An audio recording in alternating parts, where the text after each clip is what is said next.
안녕하세요.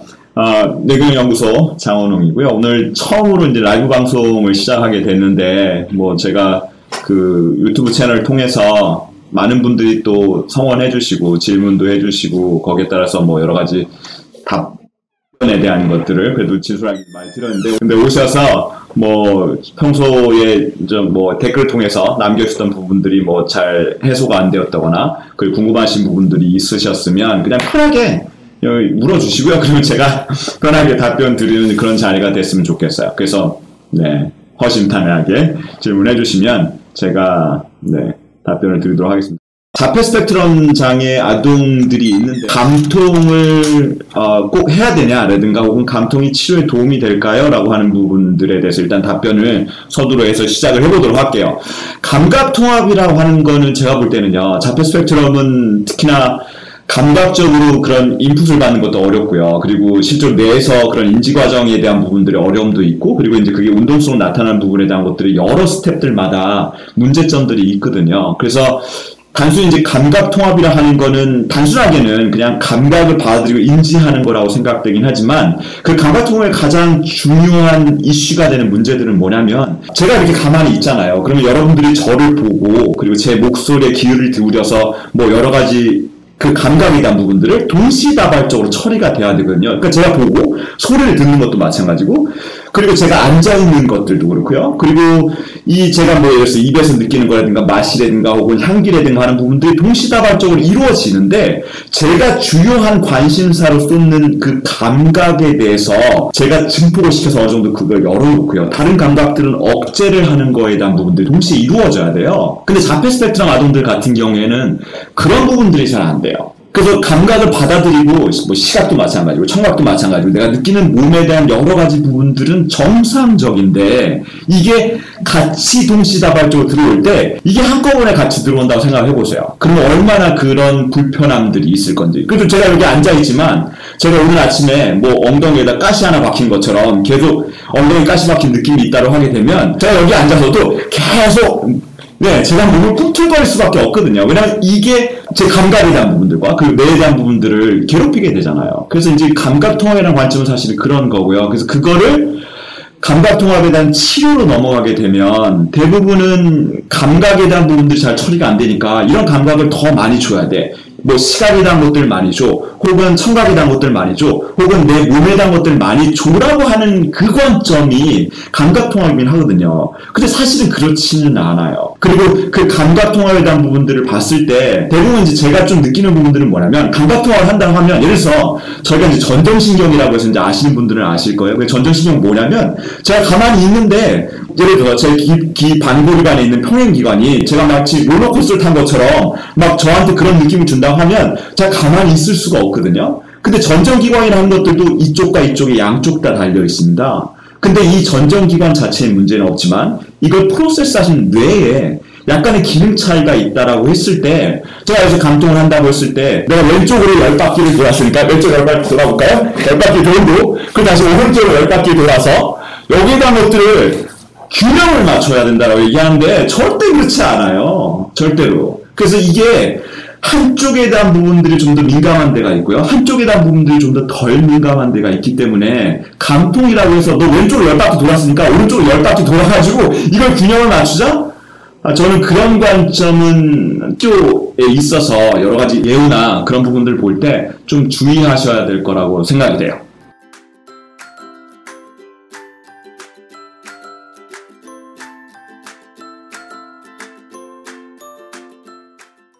한식님이 질문 주셨는데요. 감통 문제와 그리고 ADHD 문제가 있는데, 외국에서는 메틸페니데이트를 어려서부터 먹는 경우에 보통 몇 살까지 먹는지 궁금하고, 우리나라의 복용 기간도 궁금하다고 질문해 주셨어요. 근데 이거 딱히 기준은 없는 것 같아요. ADHD는 아시겠지만 뇌 발달 지연이 있다는 건 아실 거예요. 그래서 보통 일반적인 정상 아이들 같은 경우에는 한 7.5세 정도의 이제 대뇌 피질에 대한 부분들이 정상적으로 발달하는데, ADHD는 그게 한 2년에서 3년 정도 지연돼서 10세에 발달이 어느 정도 마무리가 되다 보니까 성인이 돼서 좋아진다라고 하긴 하지만, 사실 성인 ADHD 굉장히 많거든요, 주위에. 그리고 메틸페니데이트라는 약 자체가 사실은 뇌에 흥분성 약물입니다. 보통 저희가 생각할 때 그렇게 생각해요. 메틸페니데이트는 뇌가 사실은 억제가 안 되기 때문에 이런 아이들이 과잉성도 많고 막 이런 부분들이 있다고 생각하잖아요. 근데 도파민 계열의 약물들은 대부분 뭐냐면요. 도파민 지연 반응을 일으키는데 도파민이 사실은 신경과 신경을 접합하게 되게 되면 도파민이 나와서 그 신경이 자극된 상태로 연결되거든요. 근데 메틸페니데이트가 하는 역할은 뭐냐면 이 도파민이 쓰이고 나서 다시 재흡수돼서 도파민이 계속적으로 다음 반응을 기다리면서 연결됐다가 끊어졌다, 연결됐다, 끊어졌다 이라는 부분들을 하는 게 사실 메틸페니데이트인데 이 메틸페니데이트 하는 역할은 뭐냐면 도파민이 계속적으로 재흡수가 되지 않고 여기 있는 상태를 유지하도록 하는 거거든요. 그러면 뭐냐면 뇌를 자극시킨다는 소리예요. 뇌를 억제하는 게 아니라. 그래서 이제 그런 형태이기 때문에 메틸페니데이트는 사실은 뇌를 일시적으로 자극한 형태를 주긴 하지만 이 메틸페니데이트가 얼마만큼 먹을 수 있느냐든가 그런 여러 가지 관점에서 개별적인 차이가 존재하는 건 뭐냐면 뇌가 실질적으로 얼마만큼 정상적으로 발달하는 부분들이 뭐 지연이 얼마만큼 있던 간에요. 그게 사실 굉장히 중요한 관점이라고 생각해요. 그 부분들이 성인이 되면서 자연스럽게 회복되는 아이들도 있고요. 제가 예전에 이제 뭐 예를 들어서 초등학교를 다니거나 이제 그런 학교 생활을 하는 그런 환경에서 제가 이제 환경에 대한 부분을 굉장히 많이 얘기하잖아요. 그래서 그때 당시에 ADHD가 있던 아동들과 그리고 지금 저희가 사는 세상은 굉장히 다르거든요. 그래서 지금 상황에 태어난 아이들은 일단 활동 자극이 굉장히 적어요. 그리고 뭐 스마트폰에 대한 부분들 폐해도 아시겠지만 그리고 뭐 놀이터에 가서 노는 아이들도 없고 뭐 놀려고 그러게 되면 애들이 있어야지 놀죠. 다 집에 있는데. 그래서 예전에 ADHD 성향이 있거나 ADHD 진단을 받았던 아이들은 환경이 그래도 좀 더 친화적이었다고 생각합니다. 근데 요즘 아이들은 뇌 발달을 시킬 수 있는 부분들의 자극이 너무나 기계적으로 초점이 맞춰져 있고 제 몸을 움직여서 뭔가 활동할 수 있는 부분들이 많지 않기 때문에 자연적으로 ADHD가 회복되거나 극복되는 데 있어서는 아주 굉장한 불리한 점이 있다고 생각되거든요. 그래서 현식님에 대한 부분들 질문에 답변을 부가적으로 한다라고 하게 되면 그 복용기간이라든가 혹시 그거에 대한 부분들이 중요하기보다는 아이를 좀 활동할 수 있도록 여러 가지 기회를 주시는 게 굉장히 중요해요. 그래서 운동 자극이라든가 제 몸을 움직이는 것들이 사실 뇌를 발달시킬 수 있는 메커니즘이거든요. 근데 사람들이 간과하는 게 뭐냐면요. 저희 예를 들어서 뇌가 발달되는 지표들을 보게 되면 운동 발달에 대한 것들을 가지고 평가를 하잖아요. 얘가 뭐 기기를 언제 했어, 걷기를 언제 했어, 언어를 언제 했어 그런 부분들이 뇌 발달에 굉장히 중요한 지표인데 그게 어느 순간 인지적인 거라든가 혹은 지능이라든가 학습적으로 넘어오게 되면 더 이상 이게 뇌 발달과 와서 연계가 있다고 생각하지 않거든요. 근데 여전히 굉장히 중요하고요. 그리고 치매라든가 경도인지자라든가 뭐 예를 들어서 파킨슨병이라든가 그런 부분들 뇌가 이제 기능이 저하돼서 그렇게 뇌가 약해지신 분들도 보게 되게 되면 가서 운동하라고 그래요. 나가서. 그러니까 뇌 발달이라든가 뇌를 유지하는 데 있어서는 제 신체 자극이 굉장히 중요합니다.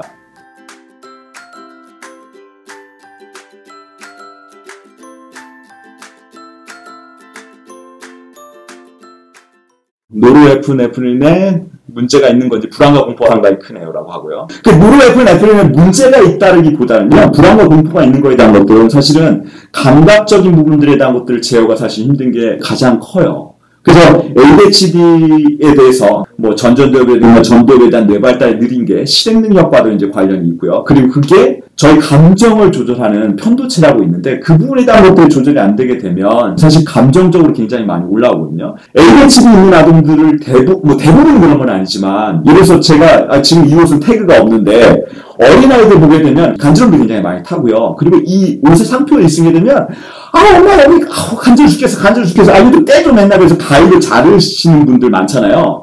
그래서 이런 감각에 대한 부분들이 정상적으로 반응을 하는 게 아니라 굉장히 민감하게 반응한다고 하면 그 부분들을 하루 24시간 제가 그 감각을 받는다고 생각해 보세요. 뇌가 얼마나 피곤해질지. 그래서 그런 부분들이 불안과 민감에 대한 부분들을 아주 높일 수가 있어요. 근데 감각이 조절이 안 되는 거야. 뇌가 왜 다른 애처럼 뭔가 정상적이지 않아. 근데 사실은 내 감각 세포라든가 내 체감에서 느끼는 게 문제가 아니라 뇌에서 그런 부분들을 억제하거나 조절하는 게 잘 안 되는 거죠.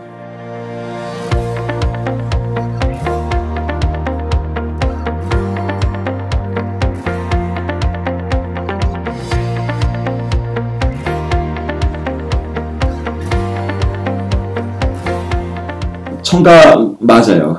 그 청각에 대한 부분들 굉장히 민감하고 사실은 뭐 ADHD뿐만 아니라 감통의 문제가 있다라고 하는 건 사실 그거의 연장선상에 있다라고 이제 저는 생각이 되는데요. 제가 이제 뭐 이런 부분들 말씀드리면 약간 뭐 모든 문제가 자우로불균이라고 이제 얘기할 수 있는데 자우로불균을 하는 건 사실 일반학에서 이제 단순하게 시킨 거고요. 저희가 시각도 마찬가지고 청각도 마찬가지고 모든 감각들을 프로세스할 때 자네와 우네가 약간 다르게 프로세스를 해요. 그 청각에 대한 부분들에 대한 것들 설명들을 한다 하면 예를 들었어요. 저희가 이제 자네 같은 경우에는 음성인식을 하는데 굉장히 특화되어 있습니다. 음성인식이 특화되어 있다는 건 뭐냐면 자네는 언어적인 뇌잖아요. 그래서 언어적인 뇌이기 때문에 음성이라든가 음성이 뭐 영어도 마찬가지고 한국어도 그렇고 중국어도 그렇고 주파수에 약간 차이들이 있거든요. 근데 이제 그런 부분들을 자네에서는 받아들이고요. 근데 이제 이렇게 받아들이지만 실질적으로 그 음성들이 나오는 방향이라든가 소리라든가 혹은 그 공간적인 정보에 대한 것들은 사실은 소리들도 같이 가지고 있어요. 근데 그 공간적인 정보를 가지고 있는 소리들은 대부분 낮은 주파수입니다. 훨씬 더 낮아요. 언어보다. 그 자네는요, 언어에 대한 부분에 대한 것들을 프로세스하고요. 청각에 따진다면. 그리고 우네는 공간 정보에 대한 것들을 가지고 있어요. 그래서 자연의 소리라든가, 뭐, 물 흐르는 소리 같은 거 있잖아요. 근데 예를 들어서 제가 옛날에 사냥을 갔다고 한번 생각을 해보세요. 그러면 물 흐르는 소리에 따라서 이 방향이 어떤지, 여기는 내가 알고 있던 그 계곡이 흐르는 그 장소야. 라고 하는 걸 이제 이해를 하게 되면, 실질적으로 이런 소리가 가지고 있는 그 위치 정보에 대한 것들은 낮은 주파수이면서요. 오른쪽에서 프로세스를 하게 돼요. 제 오른쪽입니다. 언어는 사실은 왼쪽이거든요. 그래서 이런 것들이 사실은 제가 언어에 대한 것들을 들을 때는 어떻습니까? 여러분들이 처해 있는 환경이 어떨지는 모르겠지만 그 주변 소음에 대한 것들이 줄어들어요. 근데 제가 예를 들어서 딱 멈추게 되면 실질적으로 제가 말할 때는 느끼지 못했던 소리들이 들어오게 되거든요. 근데 그게 굉장히 자연스러운 뇌의 반응입니다. 그리고 제 몸에서, 그리고 제 뇌에서 자연스럽게 조절이 돼야 되는 건데 청각 민감도가 있는 아이들 같은 경우에 이런 부분들이 잘 조절이 안 돼요. 특히나 이제 자폐 스펙트럼의 발달로 가게 되면 이 부분들에 대한 것들이 왜 그럼 조절이 안 되는 거야? 라고 하는 건요. 자네 우네가 실질적으로 그 부분에 대한 것들을 교통을 해서요. 여기에 대한 부분들을 얼마만큼 조절할 건지에 대한 것들을 자연스럽게 해야 되는데 그게 잘 안 되는 거거든요. 근데 그냥 단순히 청각 민감도가 높은 아이들은 뭐 청각에 대한 것들을 들려주면 될까요? 그래서 토마치스라든가 실제로 그 전에 나온 이론들은요. 토마치스 박사는 사실 뇌 이런 부분에 대한 것들을 알지도 못했어요. 그냥 임상적으로 이런 낮은 주파수에 대한 음악들을 들으니까 얘가 공간인지에 대한 것들이 좋아져. 그리고 높은 주파수에 대한 음악들을 들으니까 언어적인 이해에 대한 것들이 좋아져. 라고 해서 임상적으로 정리한 거예요. 그리고 그 음악들에 대한 부분들을 순차적으로 계속 듣게 하다 보니까 이 아이들이 실제 그 필요에 따라서 필요한 부분에 대한 것들을 하긴 하지만 실질적으로 자녀들과 우네가 하고 있는, 청각을 프로세스하고 있는 그 능력이나 기능에 따라서 청각에 대한 부분들을 저희가 더 집중적으로 한다 하면 그런 청각 민감도에 대한 부분들이 더 좋아질 수 있는 거죠.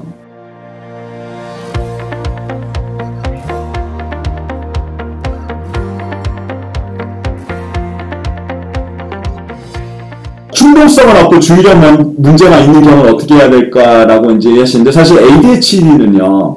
충동성도 있고 주의력도 있다고 하면 너무 구분이 잘 되니까 사실은 얘는 ADHD 성향 확실하다라고 이제 그렇게 라벨을 붙일 수 있는데요. 근데 이제 그에 반해서 충동성으로 나타나는 부분에 대한 것들은 뭐 이렇게 미약한데 주의력에 문제가 있는 거는 사실은 뭐 공상을 한다거나 뭐 딴 생각을 한다거나 딴 짓을 한다거나 책상에 앉아있긴 한데 얘가 앉아있는데 그 아웃풋에 대한 것들이 보장이 안 되는 거죠. 공부를 열심히 하는데 학업 성적에 대한 것들이 도출되기까지는 뭐 굉장히 여러 가지 요소들이 있는 것처럼요. 그래서 사실 주의력 문제만 있는 경우에는 저희가 뭐 저희 영상을 통해서 소개해드렸지만 슬로우 카그니티브 템포라고 해서 SCT라고 하는 부분들이 있어요. 그래서 약간 두뇌에서 이런 부분들을 프로세스하는 데 있어서 여러 가지 단계를 거치면서 감각인지에 대한 부분들이 문제가 있는지 아니면 뇌에서 분석이 안 되는지 아니면 이걸 가지고 뭔가 답안을 쓰거나 혹은 거기에 따라서 이제 아웃풋을 내야 되는데 뭐 굉장히 생뚱맞는 답변을 하는 거죠. 그게 사실 문장이라든가 단어가 오면 합식중 의미는 사실 문맥상에서 여러 가지 상황이나 환경에 따라 변하긴 하는데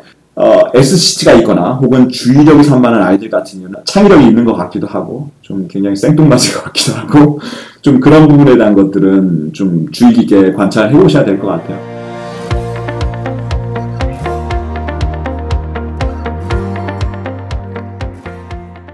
자폐 아이들한테 좋은 음식들이 뭐가 있을 거라고 생각이 되는 좋은 음식들은요, 전 이번 점에서 한번 생각해 보시면 좋을 것 같아요. 저희가 지금은요, 예전 20년대, 30년대 비해서 너무나 많은 음식들이 있어요. 가공식품들도 그렇고, 뭐 좋은 영양제들도 있고, 뭐 좋다는 건 너무 많아요. 좋은 영양제만 따지면 제가 볼 때는 한 20개, 30개 정도는 드셔야 돼요. 정말로. 그렇지 않아요?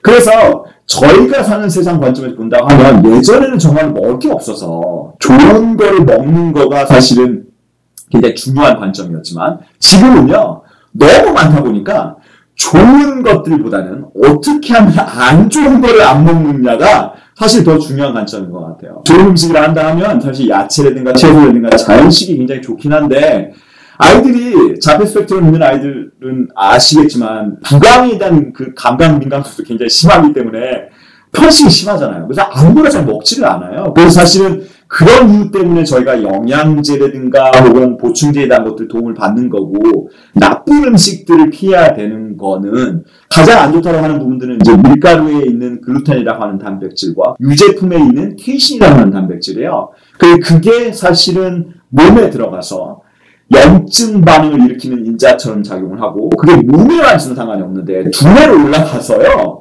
두뇌에서 염증 반응을 일으키는 부분들이 굉장히 심해요. 그래서 이 부분들을 처리하지 않으면 어떤 치료를 하고 어떤 좋은 거를 먹는다 할지라도 저희가 뭐 삼시세끼를 먹잖아요. 그리고 그게 360일 지속되고 그래서 사실은 안 좋은 그런 음식들에 대한 부분들을 1차적으로 좀 줄여나가거나 혹은 뭐 완전히 줄일 수 있다면 줄이는 것도 추천해드리는 거죠. 그래서 뭐 미국에서 한때 유행했던 뭐 GFCF 다이어트나 그리고 이제 그런 것들이 유행하다 보니까 국내에도 제가 볼 때는 분명히 GFCF 다이어트라든가 GFCF와 관련된 뭐 제품들이 많이 나올 거라 생각하는데 사실 요새 미국의 GFCF 같은 경우에는 너무 상업적으로 한 부분들이 있어서 좀 그 부분에 대해서 나중에 좀 설명드릴 기회가 있으면 얘기 드리도록 하겠습니다.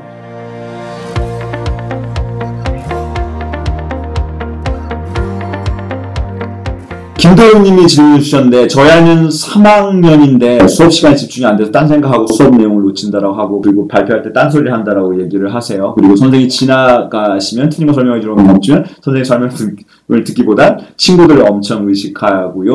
그리고 쉬는 시간에도 친구들이랑 놀기보단 게임을 질까봐 승산이 보이지 않으면 아예 도전을 안 하고요. 주의를 의식한다라고 하면 사실 서른분들도 그러신 분들 많이 있잖아요. 그러면 내가 자존감이 낮다고 하게 되면 내 자존감을 채울 뭔가에 대한 부분들을 뭐 그게 돈이 됐든 혹은 내가 가지고 있는 거든 혹은 내가 가지고 있는 타이틀이든 혹은 내 이름에 붙은 거에 대한 것들 명예가 됐든 뭐가 됐든 그런 부분들을 하게 되는데 특히나 이제 아이들이요 자존감을 향상시키는 데 있어서 가장 중요한 거는요 신체 운동 능력이라고 저는 생각하거든요. 왜냐면 내 몸을 스스로 자유롭게 움직일 수 있고요. 운동을 잘하고 뭐 축구를 같이 한다 하면 공을 뻥뻥 찰 수 있고 그리고 공을 안 넘어지고 공을 뭐 수비를 한다거나 그런 부분들이 굉장히 중요한데 사실 저도 어릴 때 그런 능력이 부족해서요. 그러니까 공과 관련돼서 운동력이 떨어진 아이들은요 공격에 가담하지 않아요. 수비를 하거나 왜냐면 수비는 별로 안 뛰어도 되잖아요. 아니면 골키퍼를 하는 거죠. 골키퍼도 공을 잘 막아야 되지만 그래서 그런 운동 능력에 대한 부분들이 사실은 굉장히 중요하고요. 그리고 운동 능력이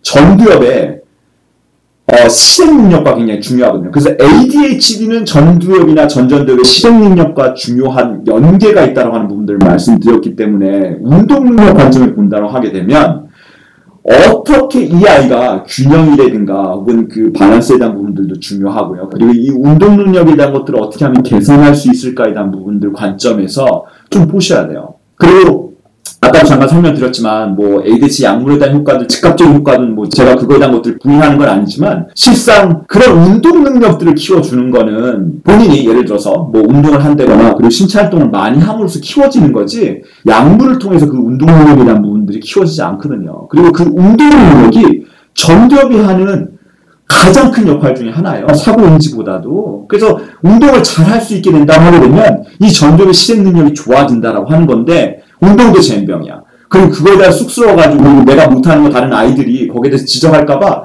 제가 굉장히 위축되는 거죠. 그래서 그런 부분들에 대한 것들을 같이 고려해 보셔야 될 것 같아요. 그래서 그게 좋아지지 않으면 실질적으로 선생님들이나 뭐 혹은 뭐 반에서 그런 여러 가지 주의력을 요구하는 뭐 과제가 됐든 뭐 알림장을 쓰든 공부를 하든 간에 그런 환경에서 제가 주의적으로 발휘하기가 굉장히 많이 어렵습니다. 운동하는 거 한번 생각해 보세요. 제가 축구를 한다고 해도 아까 이제 예를 들어 설명드렸지만 수비를 문단을 하게 되면 감각적으로 그걸 인지하고 볼이 어디로 가는지 뭐 거기다 것들이 멀티태스킹이 이루어져야 되잖아요. 그러니까 그런 부분들이 조용한 환경에서 내가 교실에 앉아가지고요. 이렇게 앉아있으면 사람들이 어떻습니까? 제가 이렇게 말을 하니까 그래도 그나마 덜하지만 제가 이 상태에서 한 30분 동안 명상한다고 이렇게 앉아있나 생각해보세요.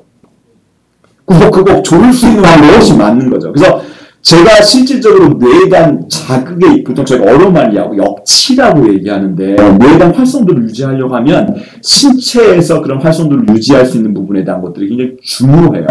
그러니까 운동 능력에 대한 것들은 꼭 키워주셨으면 좋겠습니다.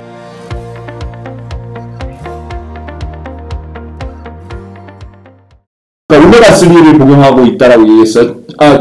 총량이 정해져 있지는 않아요. 그래서 11개월 아기이기 때문에 그렇긴 하는데 제가 볼 때는요. 11개월 아기라 할지라도 오메가3 같은 경우에는 성인 복용량으로 해서요. 400mg 이상 정도를 먹는다라고 해서 뭐 전혀 해가 될 건 없고요. 사실은 오메가3도 지방이잖아요. 그러니까 지방을 제가 소화시킬 수 있는 소화효소의 양에 따라서 만약 그래서 오메가3를 좀 많이 먹였는데 설사를 한다거나 그런 상황이 있다고 하면 좀 줄이시면 돼요. 그런다고 해서 뭐 큰 탈 나는 것도 아니고. 그래서 오메가3는 그렇게 복용하시면 될 것 같습니다.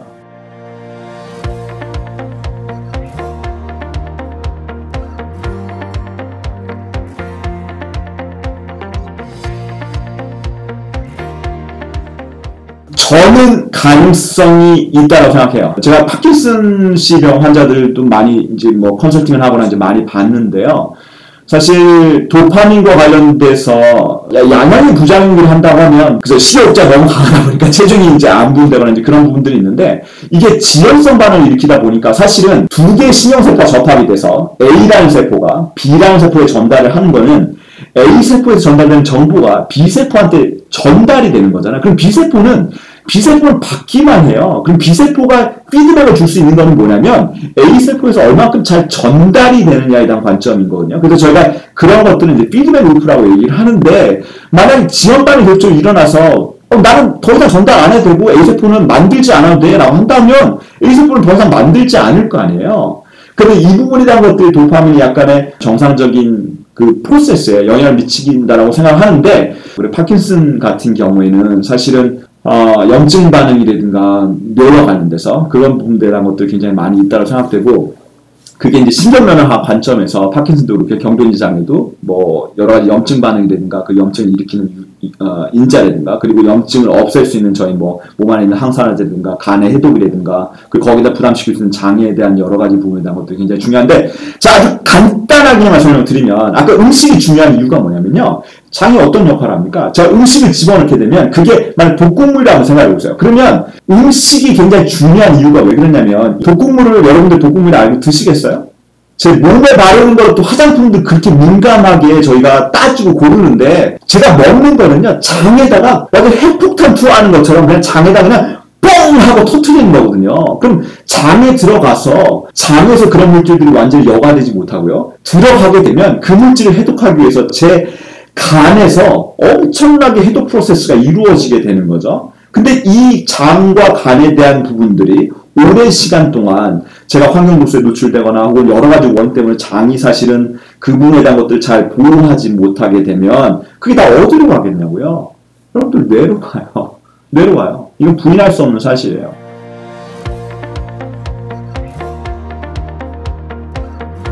오늘 라이브 강연에 오신 분들 너무나 감사드리고요. 라이브 방송은 앞으로도 기회가 되면 계속적으로 하고 싶은 생각이 있습니다. 오늘 오셔서 너무 감사드리고 저희 채널을 구독해주시고 그리고 사랑해주셔서 너무 감사드립니다. 앞으로도 건강하고 유익한 정보에 대한 부분들을 계속적으로 제공할 수 있는 뇌기능 연구소가 되도록 하겠습니다. 너무 감사드립니다. 감사합니다.